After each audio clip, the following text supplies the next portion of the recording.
the aim of the 5-year plan, and indeed of the plan before it, and the ones that lie immediately ahead, is to advance the process of entry by troops.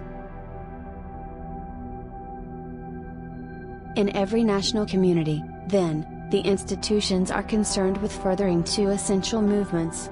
The first is the steady flow of believers through the sequence of courses offered by its training institute, for the purpose of developing the human resources of the cause. The second, which receives its impetus from the first, is the movement of geographic clusters from one stage of growth to the next. Clusters will fall into various categories of development. Training institutes will have to provide their communities with a constant stream of human resources to serve the process of entry by troops. Some will not yet be open to the faith. Virgin clusters, like virgin territories identified in past campaigns, become goals for home front pioneers. Institute programs. Such goals can be met with relative ease, if pioneers are experienced in institute programs, and are able to use their methods and materials in raising up a group of dedicated believers who can carry the work of the faith forward in the area. The individual alone can exercise those capacities which include the ability to make initiative, to seize opportunities, to form friendships, to interact personally with others, to build relationships, to win the cooperation of others in common service to the faith and society. They would then be able to focus their attention on establishing study circles and, in this way, contribute to the forward development of the clusters. Constantly seek out receptive souls and invite them to join you in your exploration of the writings. They, institute programs, should also strive to imbue their hearts with a deep love for Baha'u'llah. A love from which stems a desire to submit oneself to his will, to obey his laws, to heed his exhortations and to promote his faith. While others will contain a few isolated localities and groups. The driving force behind growth in every cluster is the training institute. A host of dedicated workers is needed within each population who, supported by auxiliary board members, regional committees and institutes, focus their energies on the strengthening of community after community. Let those of you who arise, even when you can find but a handful of believers in a locality, gather them together, broaden their vision and raise their awareness of the greatness of the cause they have embraced. Study circles have shown their ability to lend structure to the process of spiritual education at the grassroots. It is essential to the spiritual life of the community that the Friends hold regular devotional meetings. Even in communities where the local spiritual assembly is not functioning, it should be possible to establish such devotional meetings through the initiative of those taking part in the study circles. The regular holding of Baha'i children's classes should be given high priority. Indeed, in many parts of the world this is the first activity in a process of community building. Institutes must be certain to include in their programs the training of teachers of children's classes, who can make their services available to local communities. In all this, particular attention needs to be given to the youth, who are often the faith's most enthusiastic supporters. Youth will undoubtedly be the most enthusiastic supporters of the programs of your institutes. They are eager to make a significant contribution to the progress of their communities and have shown, time and again, their capacity to respond to the call to service. In some established communities will be gaining strength through a vigorous institute process. Whatever form entry by troops takes in your country in the future, it is clear that the development of your capacity to train a certain percentage of the believers for service to the cause will be an inescapable imperative.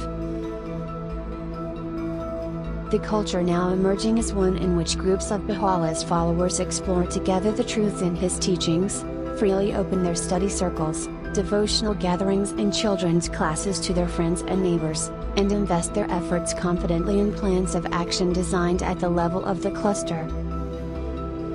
What can expand the Institute's coverage is for a sequence of a few well-conceived courses to be selected and a band of tutors trained, who then offer the courses at the local level.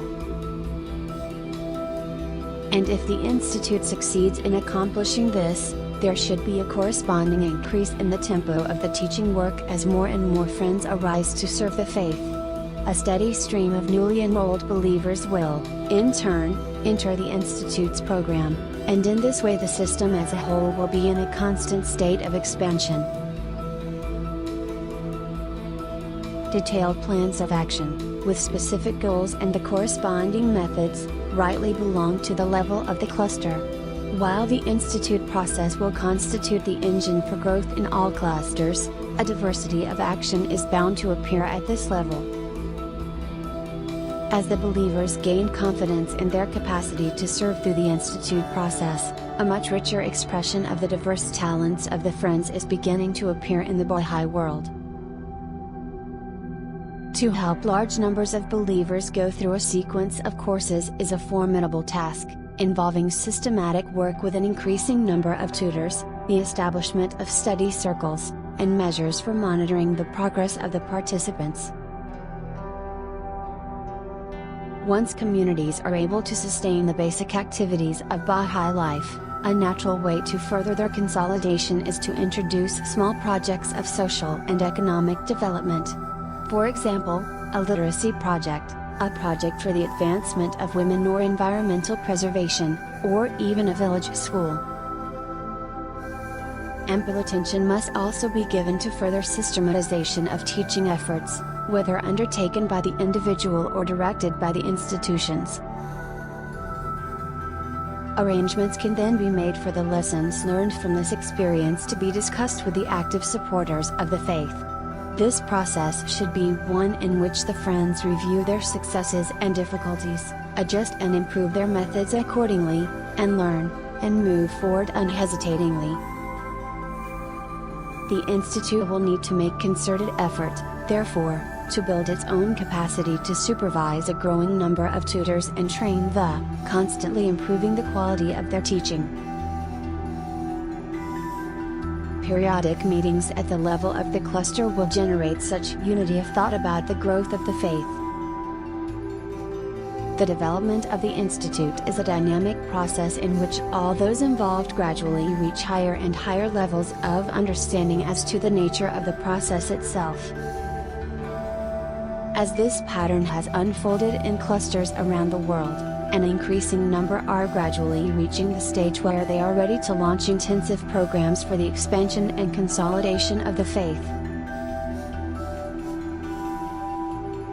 In those areas where strong communities with a core of deepened believers exist, systematic programs for the expansion and consolidation of the faith should be established forthwith. Mobilization of human resources.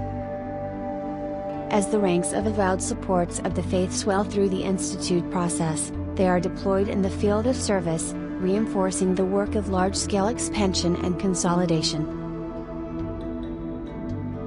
Programs initiated in such areas should aim at fostering sustainable growth by building the necessary capacity at the levels of the individual, the institution, and the community. At the core of the program must lie a sound and steady process of expansion, matched by an equally strong process of human resource development. A range of teaching efforts needs to be carried out, involving both activities undertaken by the individual and campaigns promoted by the institutions. As the number of believers in the area rises, a significant percentage should receive training from the Institute, and their capabilities be directed towards the development of local communities. Let there be no doubt that what we are witnessing is the gathering momentum of that process of the entry of humanity into the cause by troops, foreshadowed in Baha'u'llah's tablet to the King of Persia, eagerly anticipated by the Master, and described by the Guardian as the necessary prelude to mass conversion. In the vanguard of the process are those clusters which, although still relatively few in number, are now ready to launch intensive programs of growth. The scale of expansion that is to mark the next stage of growth in these clusters calls for an intensity of effort yet to be achieved.